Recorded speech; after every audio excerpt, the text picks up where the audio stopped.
Hello friends, Jerry Rosa here in the Rosa Stringworks Workshop. It's early, about 7:30 on the Tuesday after Memorial Day 2017. And a customer drove all the way from Texas yesterday, literally all the way, to bring me this. It's an Eastman and it is a model MD315. And, well, it's got a serial number, but I don't think that's important. It's a nice little mandolin. It's actually very well set up. Ordinarily, this mandolin would have taken its place in the queue because I have a lot of instruments to work on. But since he made the effort to drive it all the way up here and I knew he was coming, I told him I'd work him in and turn it around for him because he's going to take it back yet today. He brought it yesterday and he's going to take it back today on the way back to Texas. Everything about this mandolin is in really good shape, if you ask me. A few years ago, this would have intimidated me, and I would have said, well, there's really not much I can do for you on this. Of course, nowadays, I'm a little more picky, so there are a few things that I can do to improve this. I've looked down the neck, and I see some very slightly high fret on the treble side right in here, and I see a very slightly high fret on the bass side right over here. But what's really weird about this mandolin is when I played it, it was like real thin, tinny sounded. Well, what's happened is, first of all, it's got light strings, which makes it sound thin. But the A strings have been replaced, and they've got E strings here, and they've got E strings here. So they've got the strings on where the A's go are very light. They're only 12s.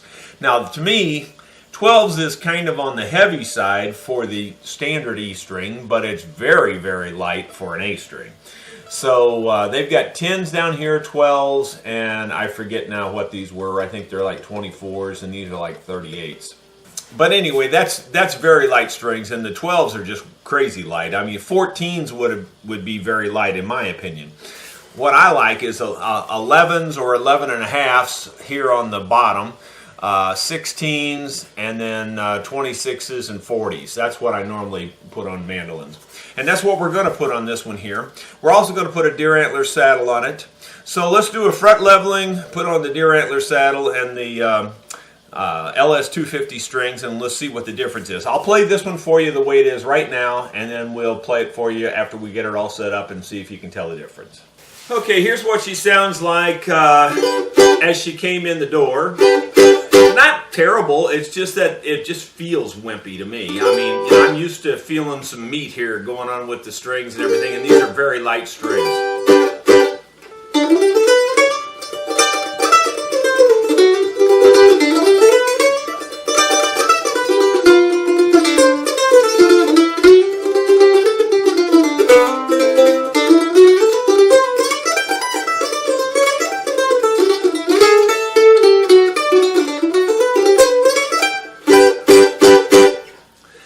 Terrible. It's just, it's just on the wimpy side. I also, just playing it there, I feel how sharp the edges are on this. I always kind of rub that with my hand a little bit, and probably shouldn't do that, but that's just me. And anyway, I feel the sharpness around here, so we're going to straighten all that out when we put the deer antler saddle on here. And the action on it's actually pretty good. The action up here is about 18 thousandths, and at my little test is always at the 7th fret here, will it hold this 1.14 millimeter pick, and sure enough it does. So it's just about right on the action. So anyway, we'll go ahead and set it up the other way, and we'll give you an after view of it. There's been a lot of people challenge me and say that I can't look down there and see those high frets, but I can. I've been doing it for 30 years, and I can definitely see them. And I said there was a couple of high frets right in here, and as I go across here, I can actually feel it grab right in here. And you can see that it's cutting a lot off in this area here, and it's not cutting off that much up in here. So anyway, there's a high spot here, and then I'm pretty sure there's a high spot right in this area too.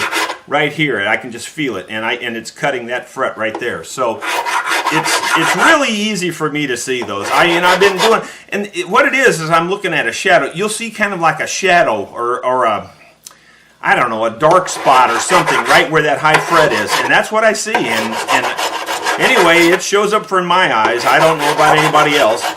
But this one just barely had anything out of level, so it's not going to take much at all. I'm just going to do a very light dressing, and we're done. We're already done. It's gliding on here now. It's literally gliding, so basically that's as good as you can do right there. The high frets always hang up, and you can just feel them if you get used to feeling it, you know. And there's no high frets now, I can tell by the way it's gliding there.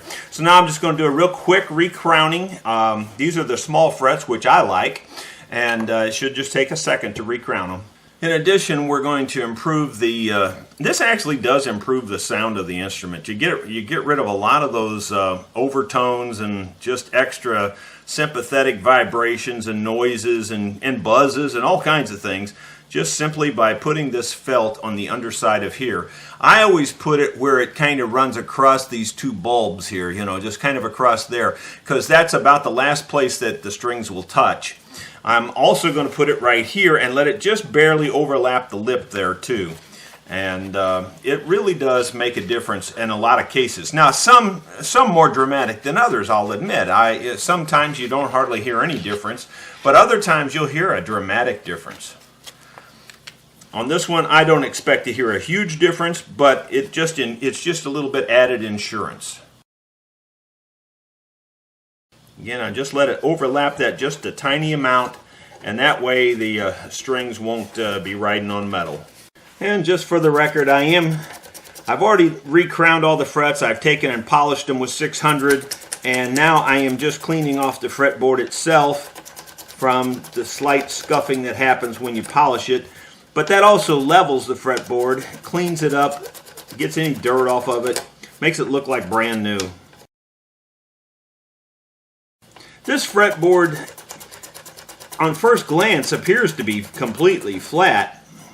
It does have a slightly radiused saddle on here, so I guess when we put the next one on, we will radius the saddle a little bit. It doesn't appear to be very radiused. I can tell it's not flat, but it's not much of a radius though. But we will go ahead and radius the saddle to match it.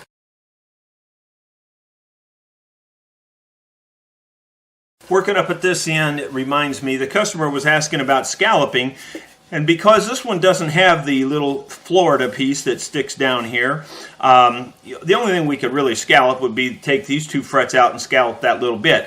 But I've checked it, and my pick doesn't come to that, so I don't see any point in doing that, and no point in spending the customer's money. And I asked him about it, and he said, fine, whatever I thought. So we're not going to scallop it.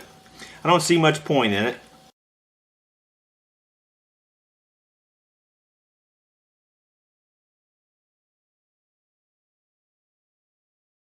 Because this fretboard is so level and flat, I'm going to go ahead and just check the notches here, and if anything, we'll just lower these strings just a fraction. I mean, we're not going to lower much, but I'm just also making sure that the slots are wide enough to accept the strings in case it was set up for these little tiny strings. They don't feel bad. Customer was concerned that the slots might be too deep, and I don't think so at all. I think they're just about right. He thought the nut was plastic, but I believe the nut is bone, and I can smell it. It's bone, I'm sure. We're just going to oil it now, and we'll be ready to string her back up with the new deer antler saddle. I'm just looking at the bridge feet to make sure they match the top really well, and it looks perfect to me. I don't see any air at all. It looks absolutely perfect. So if it's not broke, don't fix it. We've got the saddle radius there, and as I was radiusing the saddle, I kind of radiused my knuckle on the edge there too, so it's kind of an occupational hazard, but not a big deal. I'm used to it. I'm always got cuts and scrapes and skinned up marks. Anyway, everything looks good. It looks like they line up, but the holes on this are too small, so I'm going to re-drill the holes on this to make it fit this. All right, we've got this little Eastman all rigged up. Just did a little bit of everything to it that we would do on a setup. But it was just a light version of everything because everything was in very good shape. We touched up the nut up here just to make sure everything was good. The action is really low up here. It's below 18 thousandths. I've got the pick being held fairly snugly at the 7th fret there now. I even lowered that just a hair. We've got our deer antler saddle on there. The feet match up to the top really good. I set the intonation. This is one of those mandolins where the bridge, for whatever reason, the treble side needs to tail towards the back a little bit. You see it every once in a while. It's not on all mandolins by any stretch. It's just on some. And this is one of those. But it notes much better when it's like that. And of course we put the felt in here too. And we oiled the fretboard and everything's in real good shape. Here's what it sounds like now. The strings are still stretching, so it's a little hard to keep it in tune at the moment.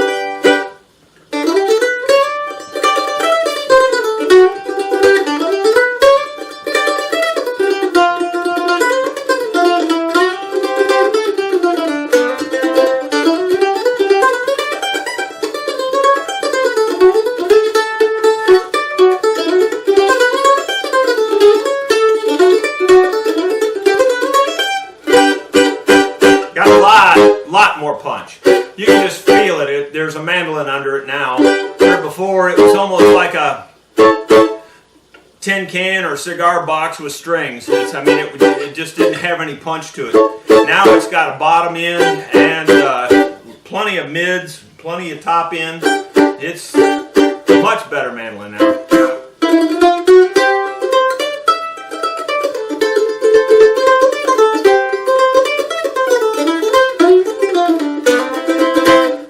Got a lot more volume.